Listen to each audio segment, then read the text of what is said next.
Hey, everybody. It's Marty Bahama. Hope you guys are having a great day. I wanted to kind of tell you a little bit of the story behind Marty Bahama here, Marty Human, and how I went from being a realtor in the mid 90s to not discovering the mortgage business into 2004, and the difference between how I failed as a realtor and how I didn't as a loan officer and a branch manager. So I'm going to start off by saying that it was probably the mid 90s. A buddy of mine got me to go work for Blue Green Corporation. And it was a land development company. I didn't do the timeshares, but we did the lakefront property and the golf course sales. So I would actually, before I got my affiliate broker's license, they'd actually send me out to these different trade shows. I'd go to a boat show, a golf show, any kind of RV shows. We'd go these trade shows, and I'd take a booth and I'd set it up, and that was my job, is to basically stand there and get people to sign this little form trying to win a free vacation, and then we would come back to Tennessee and we would just start cold calling. So we would go to these trade shows like the Novi show, the boat show up there was a monster. The golf show, yeah, it was a monster show, and I was helping selling property on the Blue Green Corporation. I mean, with at Blue Green Corporation, but it was on Wood Lake Golf Course up in Tazewell, and it was before the golf course had even started getting built. It was just a mountain, a big muddy mountain.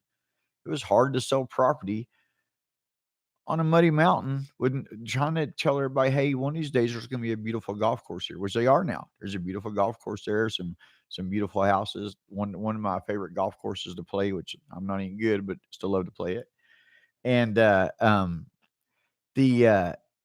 when I was up in Tazewell and I lived in Kingston, so it was about an hour and a half drive, and I was going about 6 days a week. It's a lot of gas, commission only.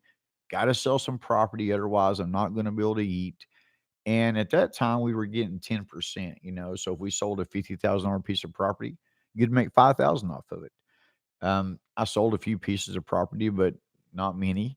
Barely survived if I didn't.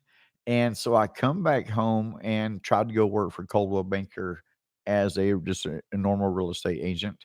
And I was lost. I felt like everybody was a little too busy to actually sit down and train the basics, because you go take that test and you get your license, doesn't mean you really know how this whole operation works. I didn't learn about how to really roll the closing costs really well until I become a loan officer, because didn't do a ton of transactions. It tried to sell a piece of property, tried to show a few houses, tried to list a few houses, but didn't do well in that side of the business. So I got out of the business, failed. I was one of the realtors that didn't make it in the first 2 years. And then I went to work in a couple different avenues as far as sales goes, even tried copiers and fax machines, and then made a living off eBay for a while, selling baseball cards and autograph stuff, that kind of good stuff. And then a friend of mine reached out to me in 2004 and said, Marty, you need to check out the mortgage business. I don't know if I want to get back into that area again. Growing up, actually, it's kind of crazy to think about it. But even when I was in high school, and guys, I didn't graduate college. I don't have a college degree. I do have a high school diploma, but I don't have a college degree. But I remember being in high school telling mom and dad I wanted to be in real estate. I wanted to get in real estate, and so a friend of mine, Joe, said, Marty, you gotta check this out. I'm making a lot of money in the mortgage business. And it took him about 3 months to finally show up on my doorstep and say, look at this paycheck stub. A lot of money to be made right now. So I go get in the business, and it was like around August, 1st of August in 2004, like August the 7th, I think, or 6th, something like that. Me and a buddy of mine, Brandon Taylor, actually started in business at the same time, and he stuck with it. I got out between 2008 and 2012, and he stuck with it and still made great money in all those years. He said he just had to work harder. Just had to work harder. Well, what I'm going to teach you guys is how to work smarter.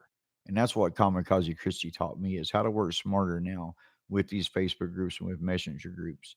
But when I got into the business of being a loan officer, getting back to that, I broke the branch office record for the first full month in the business with 14 loans, and I maintained double digit loans every month. So did Brandon. Both of us hit double digit loans about every single month in the business. Tony Wood, Matt Swearingen, he was better than all of us. He was better than all three, me, Brandon, and Tony.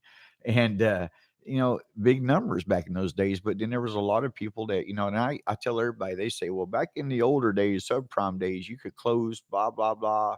There were still only about three or four people in the branch. Lori Bass was another great loan officer, still is. Three or four people, five people in the branch that was really hitting some big numbers. Then you had some middle of the road people and you had some bottom feeders. Well, after about 10 months, I got promoted to being a branch manager, and they moved me from Knoxville down to Memphis. And I was taking over a branch that was already successful. I didn't really have to do anything to the branch except maintain it, hire a few new loan officers because the guy that had the job had got promoted and he took some of his better loan officers with him.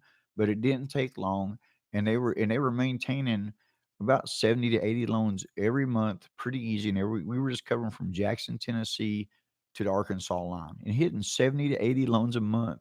And one month we hit 111 loans for like I think it was 12 million in volume, something crazy ridiculous. But we had about 15 loan officers, and for the branch managers out there, that's what it takes, and for the brokers, that's what it takes. It takes having a good team of people around you to hit those serious numbers. If you're trying to run a business, you can do it with two or three people, especially two or three people, four people that are usually hitting the same numbers every month.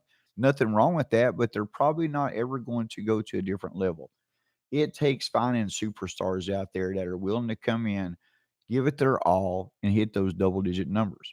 But the reason I put this live on is just kind of more to tell you sometimes maybe, and I have seen it at the opposite direction.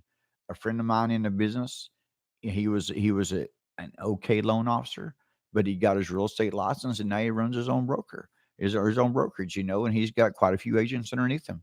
He was a much better realtor, and he tried to do both. He tried to be a realtor and loan officer at the same time, and he's a firm believer that if you try to do both, if you put your heart in both of them, you're not going to make it. Now, do I agree with that? I think he's probably pretty right. He tried it. I've never tried to do both at the same time, so I don't know. I usually tell everybody you need to stay in your lane. If you're a loan officer, be a loan officer. Don't be a processor. Don't be an appraiser. Don't be a realtor. If you're a realtor, don't be a loan officer. Don't be an appraiser. I tell everybody to kind of stay in your lane because it'll run a lot smoother, and keep the communication through the messenger in messenger groups, and stay on top of the communication. That is key in this business, is to let people know what is going on. But I was a much better loan officer than I was a realtor. Now, realtors, people say, what do you really consider the difference of the two? Well, as a realtor, you're going to cover a certain area. You're not really. I have some realtors tell me they drive from. I'll cover one end of Tennessee to the other, Marty. No, you won't. You're not going to drive from Johnson City to Memphis to list $100,000 house or to sell $100,000 house or vice versa. It's not going to happen. You're going to cover a certain area, probably about an hour and a half driving range all around you, depending on how big that loan size is, how big that sale is or listing or whatever. But as a loan officer, you're covering states. I cover Tennessee and Kentucky. Our branch covers Tennessee, Kentucky, South Carolina, Florida, and Texas. That's the branches that Dave and I have that we kind of cover as far as the areas goes or the states goes. So you've got a lot bigger territory, and a lot of stuff can happen from the house or from your office. It doesn't necessarily involve having to take clients out to show them houses, take clients out to just to go from this house to this house to this house to using all your gas. So I will say, as a realtor, my weekends were really dominated in that industry. I didn't have time for football, didn't have time for family. And back in those days, I was a huge Tennessee. I'm a huge Vols fan still, but I was a really big, way bigger Vols fan. I was actually willing to go out and fight the traffic to go to the games. These days, you get older, you get a little lazier. But with that being said, I was a much better loan officer. I don't know why. It was something about being on the phone, being able to not. Maybe I felt intimidated. I'll be honest with you. I didn't feel comfortable walking in there and seeing all these people, and I was in Kingston, and in those days, that was in the mid-90s. It was predominantly women realtors, and not, which it still kind of is, but it was a lot more back then. It was only like maybe two male agents, and I was one of them, and I was brand new. And I'm telling you, it's a different world because going from passing that test, and especially going from selling property to trying to list houses and sell houses, and back in those days, they were teaching us to do the same things they're teaching you guys to do today. Get out there and door knock. Hand your business card out. Ooh, boy. Have open houses. And don't get me wrong. Do I think open houses are okay sometimes? No, I don't. And I tell you why. Because, okay, maybe sometimes. But for the most part, you put yourself under a microscope. You're not putting anybody else but yourself under a microscope to have to perform, to have to be able to have people to come by. If you don't get people to come by, you're going to be like, well, I tried to advertise. I tried to get it out there. The seller's going to be like, well, I tell you what, maybe I should have used a different realtor. I mean, it's just the way it is. Now with the Facebook groups, even as an open house, I'd still do open houses sometimes because I know with the power of the Facebook groups, I could bring in so many people at open house. I'd want to show everybody there and that seller that I'm the best. That you ain't gonna find somebody that can get so many clients to this house. That's all there is to it. And I'm telling you, I was a not a good realtor. I didn't know the basics. I didn't feel like I got taught the basics, but I can always blame anybody. We can always blame the world. It's your fault, your fault, your fault. But in reality, I had nobody to blame but this guy right here. If I fell today, I had nobody to blame but this guy.